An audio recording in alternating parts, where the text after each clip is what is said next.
ভারতবর্ষ আজ। কবি অমিত বন্দ্যোপাধ্যায়।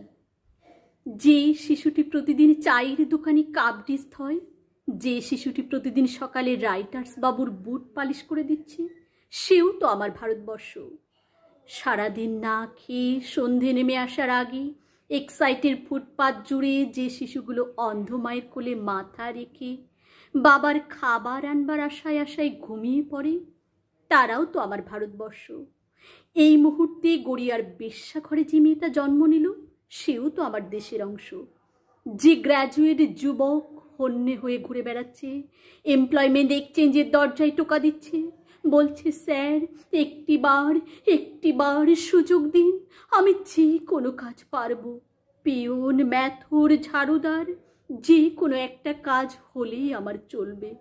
বাবার কারখানা বন্ধ হয়ে গেছে, দিদির বিয়ে দিতে পারছি না, সেও তো আমার ভারতবর্ষ। ধনধান্যে পুষ্পে ভরা আমার এই ভারতবর্ষের মধ্যে এরাও তো রয়েছে।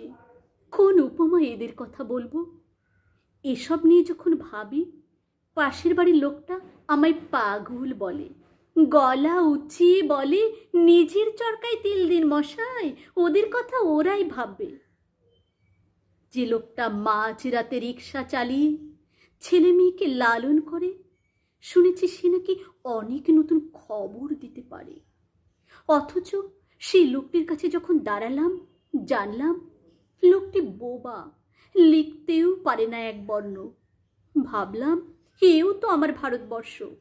বুঝলাম যাকে আমার দেশ বলে জেনে এসেছি এতকাল, আসলে সে বোবা, নিরক্ষর। অথবা এ কোন দেশে আমায় জন্ম দিয়েছ বাবা? আমি যে ক্রমশ বোবা হয়ে যাচ্ছি। চোরাবালি টেনে নিচ্ছে পা, কালো কালো হাতগুলো আমায় পথভ্রষ্ট করছে প্রতিনিয়ত। এ কোন আকাশ আমায় দেখালে বাবা? এ কোন দেশে আমায় ভাসালে? আমি যে অন্ধকারে ডুবে যাচ্ছি। পায়ে পায়ে মিলিয়ে যাচ্ছে ক্রোধ, প্রতিবাদী গানগুলো হারিয়ে যাচ্ছে কণ্ঠ থেকে, সাম্যবাদের ভাষাগুলো ভুলে যাচ্ছি ক্রমশ। আমি যে আর পারছি না বাবা, আমি যে আর পারছি না, আমি যে